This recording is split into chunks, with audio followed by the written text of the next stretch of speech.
(10월) 달쯤 되니까 다세포 생명이 생깁니다. 세포가 여러 개 모여서 한 개의 생물을 이루는 거예요. 진화를 하고 있네요.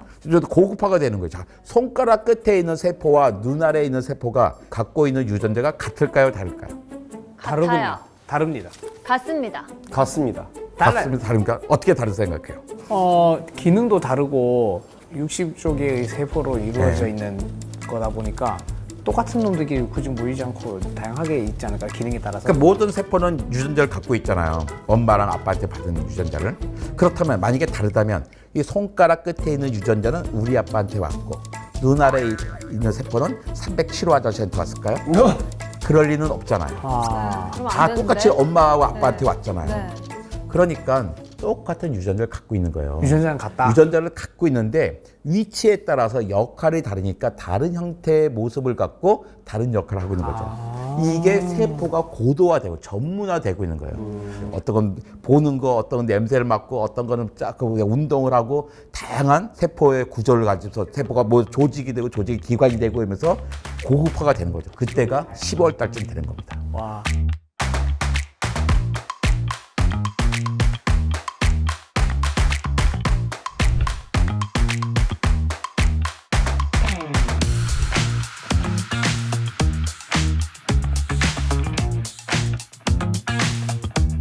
산소는 끊임없이 계속 높아지고 있어. 근데 항상 산소가 높아진 게 문제잖아요. 유성 생식이 생겨야 되는 이유도 산소가 높아졌기 때문이야. 또 다세포 생명이 생긴 것도 마찬가지로 산소가 농도 높아졌기 때문이야. 그래서 산소 농도가 더 높아졌어. 11월 달쯤 되니까.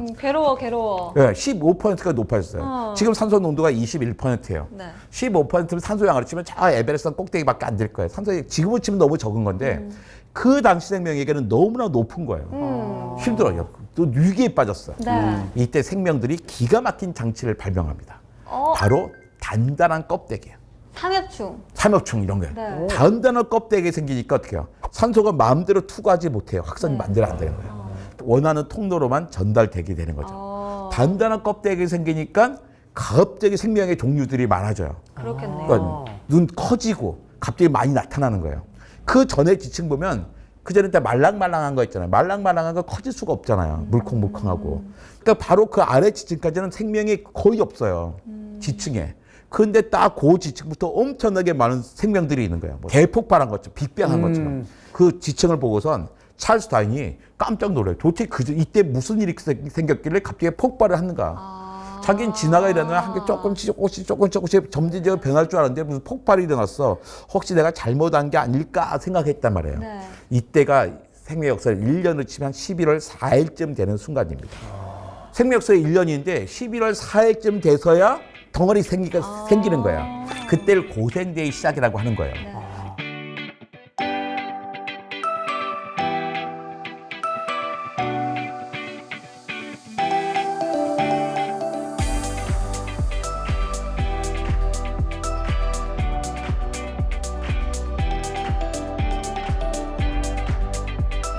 지구의 역사를 지질 시대로 표현하거든요. 지질 시대는 고생대, 중생대, 신생대 나눕니다. 옛날 생물의 시대, 중간 생물의 새로운 생물의 시대. 왜 이렇게 나눴을까요? 살고 있는 생명이 너무 다르기 때문이에요. 예전에는 초등학교 졸업했다고 다 중학교 갔나요? 그거 아니잖아요. 초등학교 6년 했어? 수고했다. 졸업하자. 근데 중학교 가야 되는데 중학교 자리가 없어. 반만 가자. 미안해. 중학교 3년 했어? 수고했어. 졸업하자. 왜냐하면 고등학교 자리가 없어. 반만 고등학교 가자 했어요. 근데 요즘 어떻게 초등학교 입학하면 무조건 고등학교 가야 되잖아요. 12년 의무 교육이에요. 어차피 끝까지 가야 될 거 한 번에 졸업시키면 되잖아요. 왜 6년, 3년 나눠서 귀찮게 졸업식을 3번이나 하게 하냔 말이에요. 그 이유가 있죠. 각 나이에 따라 배워야 될 내용과 학습 체계가 완전히 다르기 때문에 같은 곳에서 같은 선생님께 배울 수 없었기 때문이에요. 그래서 고생대, 중생대, 신생대를 나눠야 했던 거예요. 그만큼 생명도 완전히 다르거든. 근데 고생대의 시작점이 약 5억 4,100만 년 전이에요. 아니 38억 년 전부터 생명이 있었다며. 근데 갑자기 33년 모아다 5억 4,100만 년부터 고생대인데 이때 지구에는 어마어마한 사건이 있습니다. 바로 눈이 생긴 거예요. 눈? 아이. 아이. 주로 이거 삼엽충 같은 애들이야. 근데 눈이 없을 때는 생명에게 목표가 없었어. 그러니까 누굴 쫓아갈지 누굴 도망갈지 몰라요. 그러니까 입을 벌리고 몸에 여러 개 구멍 뚫고 있으면 누가 내 입이나 구멍에 들어오면 내가 맛있게 먹고 내가 재수없게 누구는 눈이나 구멍에 들어가면 재수없게 죽고 그런 거였어요. 굉장히 수동적이었네요. 그렇죠. 네. 근데 눈이 딱 생기니까 어떻게 해요? 네. 삶의 목표가 생기는 거예요. 내가 누굴 쫓아가야 될지 누구부터 도망가야 될지를 알게 된 네. 거죠. 그러니까 헤엄을 쳐야 돼. 헤엄 치려니까 어떻게 해요? 지느러미 같은 부속도 생기고 색깔과 모양도 다양해지고 점점 커지기 시작한 거죠. 눈은 정말로 모든 것을 바꿔버렸어요. 동물들이 빛에 반응하기 시작했잖아요. 벌레 같은 물컹물컹한 동물들이 갑옷을 두렀고 경고색을 갖고 위장을 하기 시작했던 거예요. 바로 이때부터 엄청나게 다양한 생명이 생기는 거예요. 아, 그러니까 옛날에 캄브리아에게 갑자기 나타나서 다윈을 곤혹하게 했던 화성의 그 대폭발이 뭐냐? 눈의 탄생부터 촉발된 거라는 눈 거죠. 때문이군요. 그러니까 눈이 없었으면 보이지 않으니까 다 비슷비슷하게 생겼을 거야. 다를 필요도 없는 거예요. 근데 눈의 유전자가 갑자기 생겼냐? 그렇지 않거든요. 이미 유전자는 있었습니다. 옛날에 눈을 만드는 스위치가 켜지지 않았다가 어느 순간 갑자기 스위치를 딱 켰어요. 그때 갑자기 모든 생명들이 눈을 갖게 되죠. 근데 저 스위치는 어떻게 켜진 거예요? 우연히 켜지는 거야. 진화가 목표가 없어요. 목표가 없고 그냥 우연히 그렇게 되는 거예요. 우연히. 네.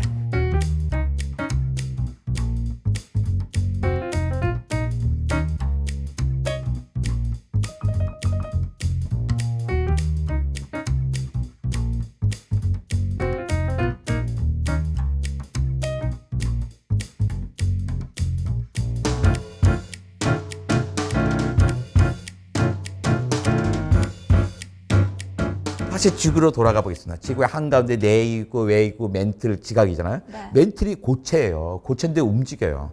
근데 멘틀 위에 뭐가 있어요? 지각이 지각. 있잖아요. 멘틀이 흐를 때 그 위에 있는 대륙들도 같이 움직이겠죠. 네. 그러니까 시간이 지나면 대륙의 분포가 바뀝니다. 오늘날의 대륙 분포, 3억 년 전의 대륙 분포, 5억 년 전의 대륙 분포예요. 대륙의 분포가 바뀌니까 어떻게 해요? 바닷물의 흐름이 달라지겠죠. 바닷물의 흐름이 달라지니까 기후가 바뀌는 거예요.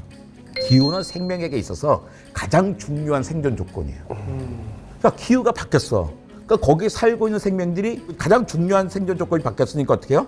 살고 있는 생명들이 달라지는 거예요. 네. 새로운 생명이 생기는 거예요. 새로운 생명이 생기는 걸 뭐라고 그러죠? 교체, 세대 진화. 교체. 진화. 진화라고 하면 진화. 진화. 새로운 생명이 생긴 진화예요. 네. 그럼 진화가 일어나려면 그 전에 어떤 사건이 있어야 될까요? 멸종을 해야죠. 아, 중요한 말입니다. 없어져야 나온다. 없어져요. 맞아요. 저는 스스로 자부하기를 대한민국을 비롯해서 겸손하게 표현하면 저는 아시아 최고의 과학관 관장이었다고 생각해요. 서대문 자연사박물관 5년. 한 다음에 하루도 안 쉬고 서울시립과학관 4년. 또 하고 하루도 안 쉬고 3년 동안 국립과천과학관장을 했겠어요. 우리나라에 이런 사람 나밖에 아시아에 나밖에 없어요. 아니에요. 그 말은 틀렸어요. 네. 세계 최고의 관장님이세요. 겸손하게 표현했다잖아요. 하지만 그건 제 자부심이지. 제 동료들이 그렇게 생각할 수는 없잖아요. 동료들은 딴 분을 관장으로 모시고 싶었어. 그분 자격도 있어. 관장이 못 왔어요. 왜 못 왔을까요? 떡하니 버티고 계셨어요. 맞아요. 그게요. 내가 떡하니 버티고 있거든. 그러니까 못 버티고 와. 근데 내가 나가자마자 다 모시고 오는 거예요. 지금 관장님이 멸종을 해야 새로 들어올 수 있다. 이 말은 맞습니다. 생명의 새로운 생명이 등장하려면 진화가 되려면 그 전에 무슨 일이 있어야 되냐? 멸종을 해야 되는 거죠. 멸종. 그러니까 멸종이 나쁜 게 아니에요. 멸종을 해 누군가 자리를 비켜줘야 생명이 생기는 거예요. 그런데 가끔 가다가요 대멸종이라는 게 있어요. 대멸종 뭐냐면 단체로 멸종하는 거예요. 다 죽었네. 그렇죠. 오르도비스가 지난 다음에 갑자기 생명들이 한 85%가 멸종합니다. 85%. 뭔 일이 일어났을까? 이때 지구가요 얼음 덩어리가 돼버려요. 어차피 생명들은 다 바닷속에만 살고 있었거든요. 네. 지구 육상에는 아무도 안 살고 있는 거야. 근데 왜 바다가 좀 얼었기로서니 속까지 다 얼진 않았을 거 아니야. 네. 위에만 없을 거 아니야. 네. 왜 생명의 85%가 멸종할까? 햇빛 차단. 맞아. 햇빛 차단? 자 봅시다.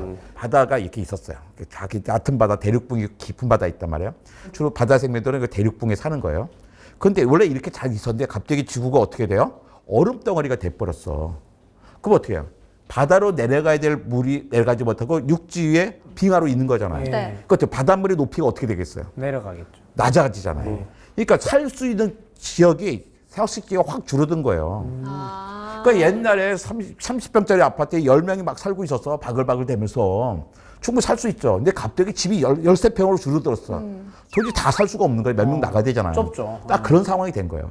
이때 오르도비스키 때. 그러면서 생명들이 급격히 줄어들 수밖에 없게 됩니다.